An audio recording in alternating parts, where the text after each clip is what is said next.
Can you imagine having to deliver the same warning every single day for 950 years and almost nobody listens? Well, today we're diving into an absolutely epic story of faith, a warning that lasted nearly a millennium, and a flood that literally reshaped the world. So let's really dig into this question. We're going to explore the incredible story of a prophet's patience, a society's stubbornness, and the absolutely devastating consequence that followed when that warning was ignored. Okay, so to really get why a flood of this magnitude even happened, we first have to understand the world before it. We're talking about a civilization that was blessed with unbelievable strength and wealth, but just beneath the surface, there was a fatal flaw. So the people of Nu, they're thought to have lived in what we now call Iraq, and they had everything. Fertile lands, tons of resources, and tradition says they were even physically stronger and mightier than we are today. But here's the catch. All that material wealth led to this dangerous, blinding pride. They felt so powerful, so self-sufficient, that they figured they didn't need God at all. They had become completely spiritually blind. And what was at the very heart of this spiritual blindness? It all boiled down to one single core idea that they'd completely lost: Tawheed. Now, this is the absolute foundation of Islam, the belief in one and only one indivisible God. It was the message of all the prophets, and it's the one thing they had totally abandoned. You know, a whole society doesn't just wake up one day and decide to worship statues. It's this slow, creeping thing. And tradition tells us it all started pretty innocently. They just wanted to honor some of their righteous ancestors. But that simple remembrance turned into making pictures of them, which then led to showing way too much reverence to the pictures, and before they knew it, they were praying directly to these images, which were now full-blown idols. And all this devotion eventually zeroed in on 5 main idols, whose names are mentioned right there in the Quran. These statues, made of stone, became their gods. And as the source material points out, their hearts had become even harder than the stone they were worshiping. So into this world of arrogance and stone idols, God sends a messenger. And his mission, his warning, would last for a period of time that is just almost impossible for us to wrap our heads around. Just let that number sink in for a second. 950 years. That is not a typo. For nearly 1,000 years, the Prophet Nuh was out there day and night, publicly and privately, delivering the exact same message. Come back to the one true God. And what did he get for all that effort? Total mockery. Complete rejection. They'd literally stick their fingers in their ears and pull their robes over their heads so they wouldn't have to listen to him. Their whole argument was basically, look at you, Nu. You're not rich. You're not powerful. Why would God pick you to deliver a message? Their pride just couldn't handle it. So after all those centuries, after trying absolutely everything, a revelation comes down from God, making it crystal clear. These people are not going to change. They will only corrupt anyone who comes after them.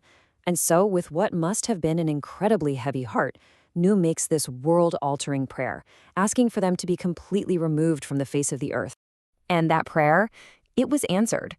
But the command that came next, well, it must have sounded absolutely insane. It was a test of faith unlike any other. The order from God was direct and yet so strange. Build a massive ark. And this wasn't just some big construction project. The instruction was to build it under our eyes and our inspiration, which means with constant divine guidance, for a purpose that no one else could even begin to imagine. I mean, can you just picture the scene? Here's Noah and his handful of followers building this gigantic boat in the middle of a dry, dusty land, miles from any ocean. The local leaders would walk by and just laugh their heads off. To them, it was the final, undeniable proof that Noah had completely lost his mind. Little did they know, every nail he hammered into that wood was another nail in their own coffin. But all that laughing, it was about to stop. The 950-year warning period was officially over, and the sign that everything was about to change showed up in the most bizarre, unexpected way possible. Think about this. The sign wasn't thunder, it wasn't dark clouds. The Quranic account says it started with something from everyday life, a simple clay cooking oven. Water just started boiling up and gushing out of it. An impossible sign. That was the signal. The promise was now being fulfilled. And from that moment on, it was just total chaos. The sky rips open with rain like no one had ever seen, but at the exact same time, the ground itself cracks apart, with springs of water erupting from below. Water from the sky met water from the earth. It was literally the world being unmade from both directions, leading to one last tragic moment. Right in the middle of this world-ending catastrophe, you have this gut-wrenching family drama. Noah sees his own son struggling in the water, and he screams at him, "My son, come with us, get on the ark." But his son, so arrogant and so sure of himself, basically shouts back, "No, I'm good. I'll just climb a mountain. It'll save me." He trusted in a mountain over God's command, and a moment later, a wave described as being like a mountain swallowed him whole. So, after that total and complete wipeout of a civilization that had drowned in its own arrogance, the command came for the world to heal and for life to start all over again from that tiny group of survivors. And just as suddenly as it all began, God gives the command for it to end. The order goes out, "Oh earth, swallow your water. Oh sky, stop your rain." And just like that, the waters receded. The judgment was complete.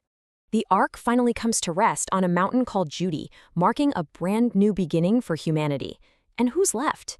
You've got Prophet Nuh, that tiny band of believers who actually listened, his 3 sons, Sam, Ham, and Japheth, their wives, and of course, the pairs of every animal, ready to repopulate the entire planet.